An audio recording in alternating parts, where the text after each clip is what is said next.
Hola, bienvenidos al canal Informes de las Noches.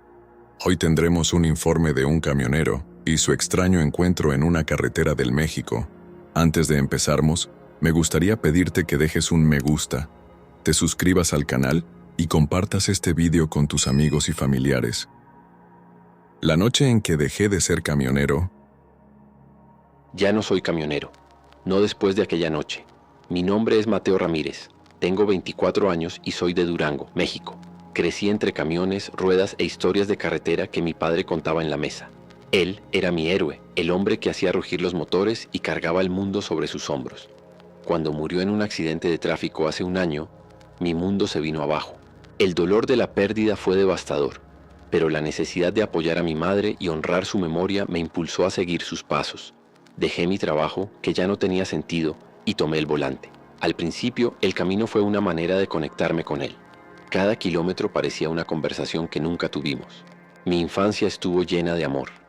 Mi mamá hacía los mejores tacos al pastor y mi papá siempre decía que por eso nunca quería salir de casa por mucho tiempo. Los domingos por la noche nos sentábamos todos juntos a escuchar la música de José Alfredo Jiménez. Recuerdo la risa, el calor del hogar y los ojos brillantes de mi padre mientras hablaba de sus aventuras en el camino. Fue una época dorada que tras su marcha se convirtió en un anhelo casi insoportable. Pero fue durante un viaje reciente que todo cambió. Me encontraba transportando carga hacia Guadalajara, atravesando una región aislada en horario nocturno. El camino era largo y desierto, bordeado de árboles muertos que parecían extenderse como manos deformadas. La luz de los faros atravesó la oscuridad, pero la oscuridad parecía devorarla justo delante. El silencio era tan profundo que podía oír el rugido del motor como un mantra solitario. Todo comenzó con una sombra en el espejo retrovisor. Era pequeño y se movía rápidamente, casi como una sombra. Pensé que era un animal, tal vez un coyote. Seguí conduciendo, pero la sensación de que algo iba mal era innegable. Se me erizaron los pelos y el frío que sentía no venía de la noche, sino de dentro de mí. De repente vi algo cruzar la calle frente a mí. Era una figura cadavérico. Frené de golpe. El camión patinó y casi pierdo el control. Cuando miré de nuevo no había nada. Asomé mi cuerpo por la ventana con la linterna en la mano, iluminé el camino intentando ver algo, pero el camino estaba vacío, no había señales de vida. Cuando regresé a la cabaña sentí que ya no estaba solo. Mis instintos me gritaban que saliera de allí. Arranqué el motor y aceleré. El espejo retrovisor reflejó algo que me heló la sangre, una criatura. Estaba parado en la parte trasera del camión. No sé cómo logré conducir, pero no podía apartar la vista del espejo retrovisor.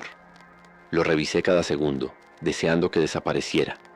Cuando parpadeé, ella estaba en la cabina a mi lado. Un grito escapó de mi garganta cuando casi perdí el control del volante. Sus ojos hundidos brillaban muertos y vivos al mismo tiempo. Y sin embargo, había algo dolorosamente familiar en esa presencia. Quedé paralizada entre el miedo y una extraña sensación de nostalgia. Empecé a pensar que tal vez el cansancio de horas conduciendo sin descansar me estaba haciendo alucinar, hasta que pude oler el insoportable olor a carne quemada, y luego puso sus manos sobre mi cara. Lo último que escuché fue un susurro que me heló el alma. Te extraño, hijo. Y soltó un grito insoportablemente fuerte. Mientras sus manos frías tocaban mi rostro, las imágenes invadieron mi mente. Su accidente, el camión volcando, el fuego, los gritos de auxilio. Pude ver a mi padre en llamas y fue devastador. Recuerdo sentirme mareado y sin poder respirar hasta que me desmayé. Cuando volví en mí, estaba al costado del camino. No recuerdo cómo llegué allí.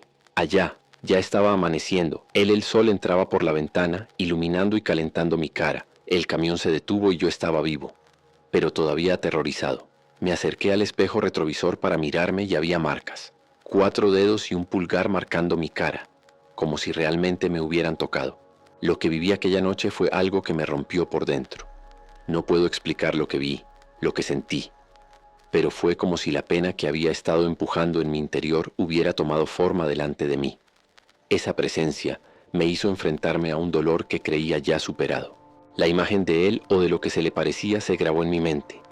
Y no era solo miedo, era añoranza, era culpa, era un peso en el pecho que no me daba cuenta de que aún cargaba. Como si por un momento hubiera vuelto, solo para recordarme que aún no podía dejarle marchar. Era como si esa presencia no se hubiera quedado atrás, como si se hubiera pegado a mí, Sabía que lo mejor que podía hacer en ese momento era salir de ese lugar lo más rápido posible, conducir de vuelta a mi ciudad y alejarme de todo ese terror. Llamé a mi madre y le dije que volvía a casa. Le oculté la verdadera razón por la que había dejado la profesión e incluso días después seguía teniendo miedo. A veces de la nada sentía una presencia como si él siguiera allí, observándome. Lo peor era el olor, ese olor terrible, a veces fuerte o ligero, casi imperceptible, a quemado. Venía de ninguna parte, a pesar de que estaba a kilómetros de esa carretera, incluso dentro de mi propia casa. Era como si aquella pesadilla no se hubiera quedado atrás, como si se hubiera despertado y me acompañara allá donde fuera, y por mucho que quisiera olvidarla, no podía del todo. La frase que me dijo aquella cosa, llamándome hijo, estaba quizás relacionada con mi padre. Tal vez estaba tratando de mostrarme algo, o me quedé dormido al volante. De cualquier manera fue muy real. Lo único que sé es que no quiero descubrir nada más y olvidar esa extraña experiencia.